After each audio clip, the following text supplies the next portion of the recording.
또 나왔습니다. 제가 전업주부 시절에 이 드라마의 재미를 알게 되었습니다. 아이를 키우는데요. EQ, IQ 뭐 발달 단계 다 맞춰서 아무리 해도요. 왜 이렇게 시간이 안 가는지. 1시간, 2시간 시계를 봐도요. 아직도 오전이에요. 데리고 나가서 놀이터에 가서 한참 놀고 들어왔는데도 오후 3, 4시. 예, 일상이 상당히 늘 반복되는 그런 삶 속에서 지루함을 견딜 수 없었을 시절의 이야기였습니다. 친구들이 막 바뀌었어요. 학교에서 건너와서 이제 주로 전업주부들을 친구로 두다 보니까 엄마들이 모이면 다 드라마 이야기를 하세요. 특히 한국 어머니들의 드라마 사랑은 대단하잖아요.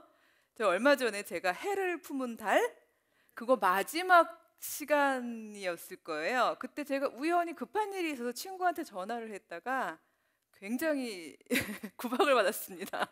이런 뭘 상식한 사람 같으니라고 어떻게 이 시간에 전화를 하냐고. 그래서 참 우리나라 사람처럼 드라마를 즐기는 민족도 드문 것 같고요. 특히 어머니들이 이제 많이들 즐기시는데 사실 저는 그 드라마가 이야기이기 때문에 그 사실 알고 보면 저희들의 모든 삶도 다 이야기이잖아요. 바로 그런 이야기이기 때문에 저에게 힘을 주고 감동을 주는 거 아니겠습니까? 그래서 저는 그 드라마가 멋진 배우가 나온다거나 아니면 감각적인 영상미가 좋아서 사람들이 빠져드는 것은 아니라고 생각합니다. 그 드라마는 이야기니까 그 안에서 웃고 울고 분노하고 또 용서하고 화해하고 하는 그 이야기를 보면서 감정이입을 하고 마치 내 이야기인 것처럼 생각해가면서 그렇게 저희 드라마를 사랑하는 게 아닌가 이런 생각이 들어요. 그래서 어떨 때 보면요, 이 드라마하고 현실을 구분을 못 하시는 분들도 꽤 많으세요. 제가 2000년대 초반이었던 것 같아요. 그땐 제가 미국에서 신앙생활을 하고 있을 때인데요. 새벽 기도를 갔는데 앞에 그 할머니 성도님이 한 분께서 막 너무 진지하게 기도를 하시는데 너무 큰 소리를 기도를 하셔서 제가 본의 아니게 들었어요, 이야기를. 그때 정서를 살려주시옵소서 막 이러면서 기도를 하고 계시더라고요. 그래서 정서가 누굴까? 손녀딸 이름인가? 이러면서 제가 좀 귀를 기울여 봤는데 들어봤더니 그 당시에 굉장히 유행하던 천국의 계단이라는 드라마의 여주인공이더라고요. 그러니까 여주인공을 죽이시면 안 된다고 이렇게 막 절규를 하시는 모습을 보면서 아, 저만큼 순수하게 예, 이야기에 빠져 들어가시는구나. 드라마의 인물인데 드라마가 참 힘이 있구나. 이런 생각이 들더라고요. 그리고 아무래도 그 당시에 같이 공감하던 드라마다 보니까 그 힘을 가진 이야기를 자연스럽게 나누면서 신앙 묵상을 하게 됐더니 그게 더 힘을 또 가지더라고요. 그래서 막 처음부터 어려운 이야기로 가지 않고요. 아, 요즘에 이러저러한 이야기 있잖아 하면서 시작을 하면요. 훨씬 많은 분들이 공감을 하시더라고요. 그래서 사실은 아이디어를 내기 시작했던 겁니다. 지금 저 영상이 굉장히 깨알같이 작아서 아마 잘 구분은 안 가실 텐데요. 제 책 표지를 이렇게 펼쳐놓은 그림이에요. 저길 가만히 보면요. 작은 예수님께서 카페에도 가 계시고 집 안에서도 기웃기웃하시고 길거리에서 싸우고 있는 사람이 옆에도 계시고 공차고 놀고 있는 학생들 옆에도 서 계시는 그런 모습으로 이렇게 그려져 있습니다. 저희가 많은 경우에 신앙생활은 교회에 와서 별도로 따로 시간도 내고 공간도 구분해서 해야 하고 그리고 밖에 나가면 세상살이를 한다고 그렇게 저희는 구분을 지을 때가 참 많습니다. 하지만 예수님은 교회 안에만 계시는 분은 아니시죠. 저희들의 삶 가운데에서 저희들의 일상 가운데서 늘 함께 하시는 분이기 때문에 사실은 저희들이 얼마든지 일상 가운데에서 신앙 묵상을 할 수 있고 또 일상 가운데에서 저희들의 신앙 고백을 이웃과 나눌 수 있다고 생각합니다. 그리고 가장 좋은 매체가 저는 드라마라는 생각을 하게 되었습니다. 가장 서민적인 매체이잖아요. TV라는 것은 돈 내고 가서 보지 않아도 되고요. 많은 사람들이 그냥 틀어놓고 일상을 사는 그런 매체가 TV인데 거기에서 나오는 드라마 그리고 이야기가 가진 힘, 이 두 가지를 제가 이렇게 손에 잡고서 여러 가지 묵상을 해보게 되었는데요. 그래도 막연하시죠? 어떻게 드라마를 보면서 신앙 묵상이 되지? 제가 예를 몇 가지만 한번 들어보도록 하겠습니다. 다 누군지 아시죠? 예, 누구죠?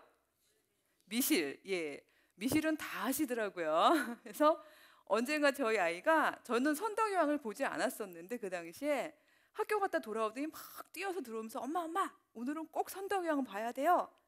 왜? 오늘 미실이 죽는데요. 아마 학교 갔다가 친구들 사이 이야기를 들었나 봅니다.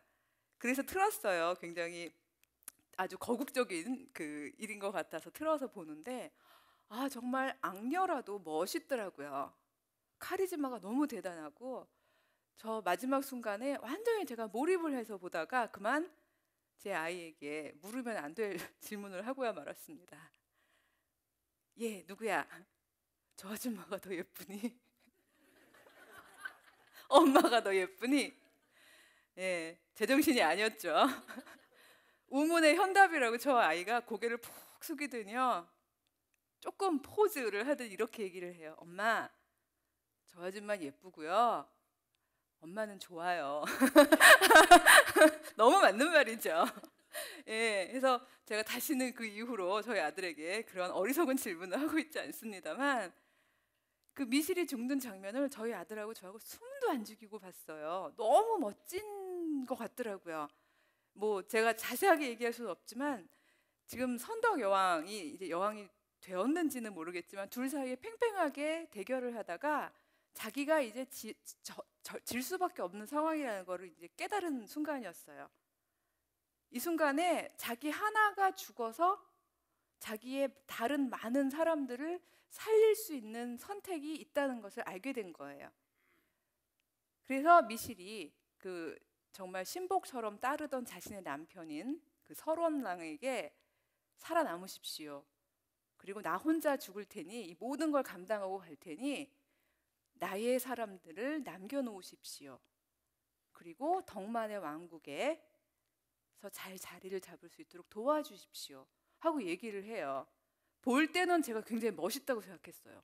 야, 멋있다. 정말 악녀지만 저렇게 혼자 책임지고 가고 자기의 식솔들을 다 살리겠다고 그러는구나. 야, 악녀라도 멋진걸?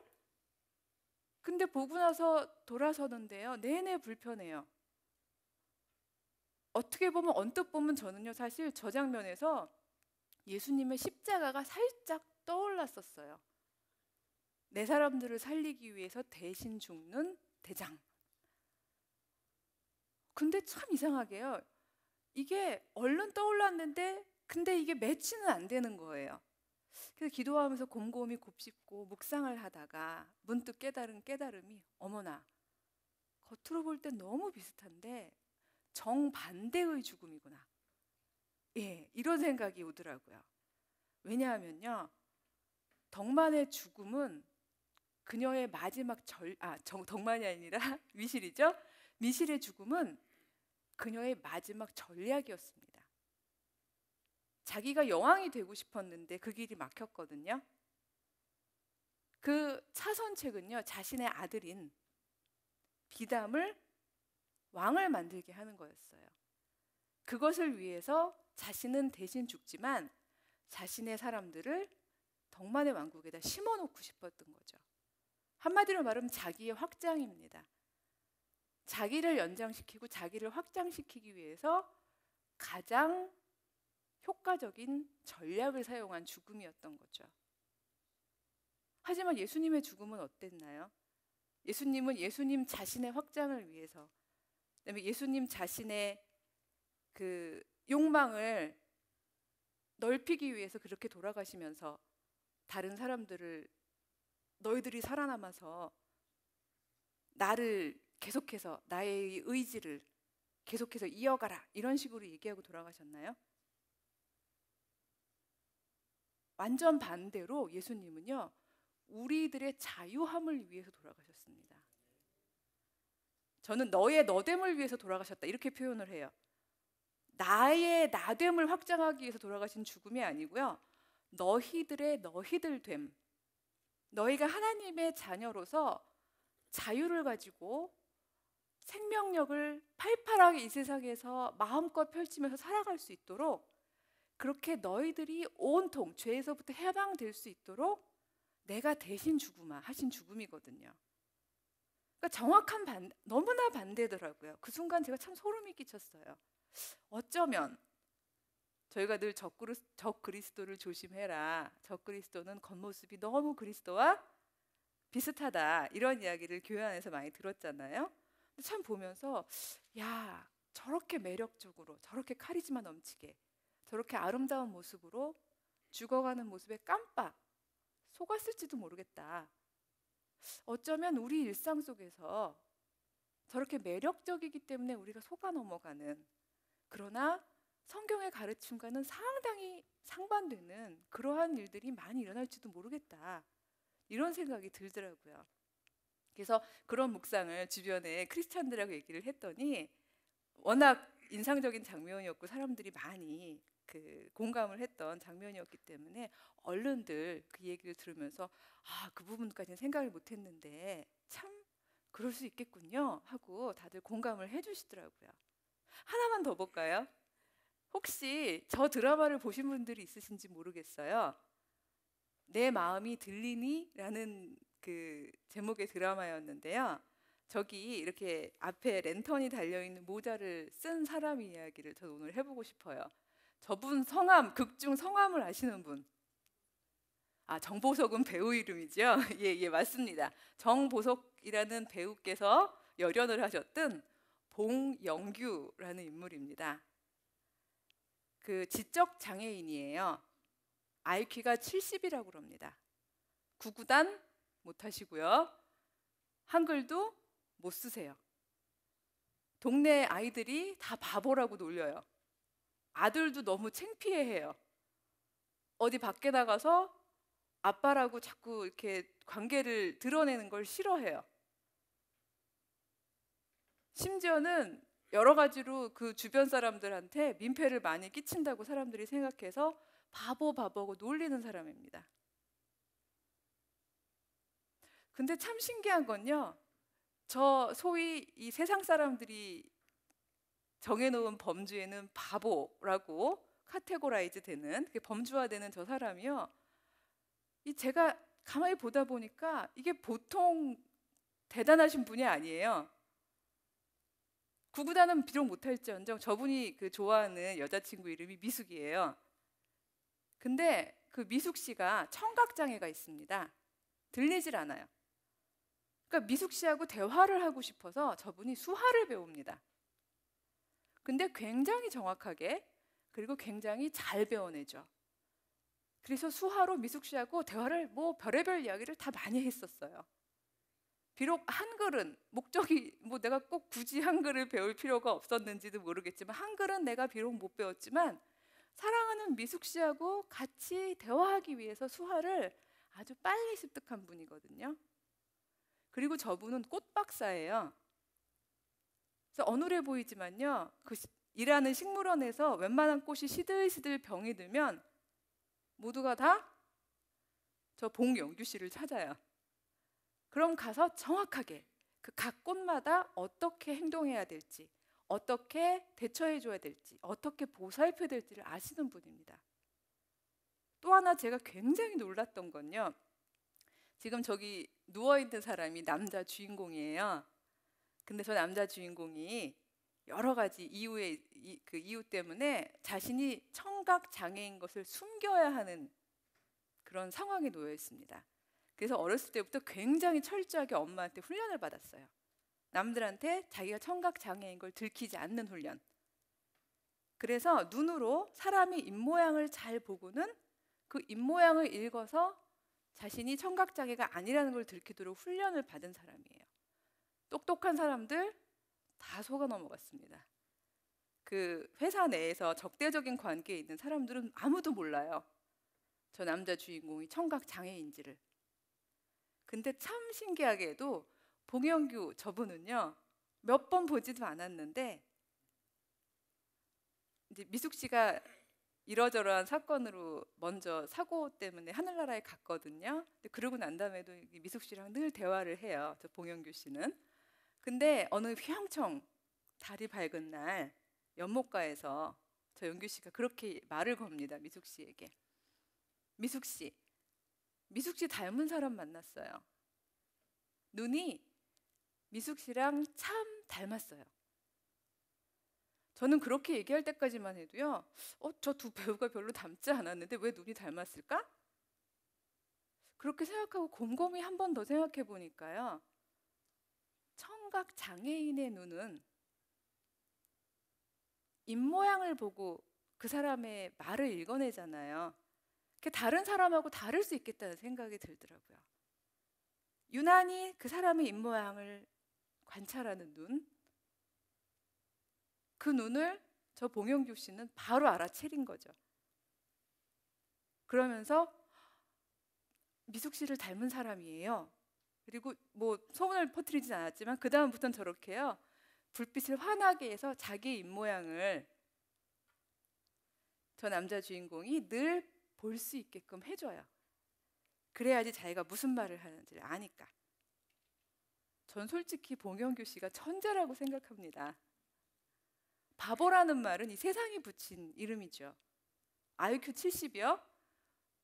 저는 IQ, EQ 이런 것도 사실은 이 세상이 만들어 놓은 일종의 수치에 불과하다고 생각을 합니다.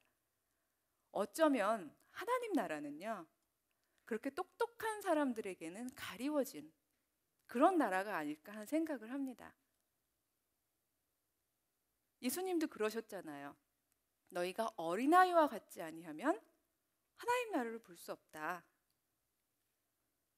너희가 가장 낮은 자의 자세로, 섬기는 자의 자세로, 그리고 꼴찌가 되려는 그 자세로 이 세상을 바라보아야만 하나님 나라의 질서, 그 비밀을 바라볼 수 있다. 그런 이야기를 하셨거든요.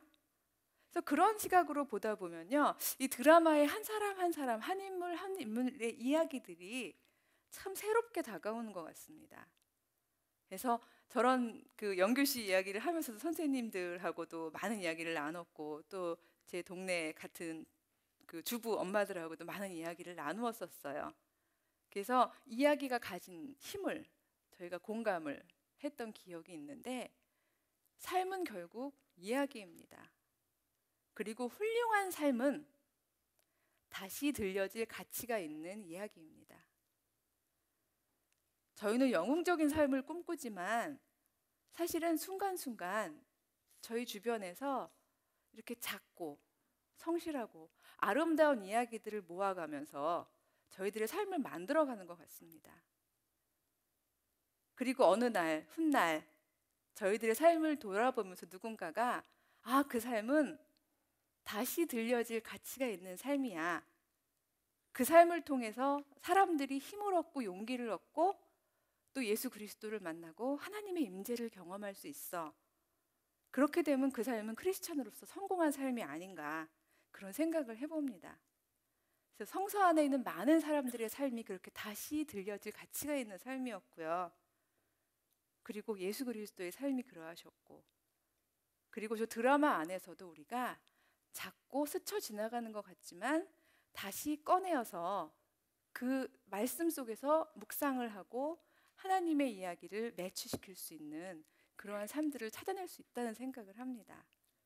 그래서 믿기는 따로 믿고 살기는 따로 사는 그런 생활 말고요, 저희들의 일상 속에서 예수님의 임재와 하나님의 역사를 경험하는 우리 성도님들이 되셨으면 좋겠습니다. 감사합니다.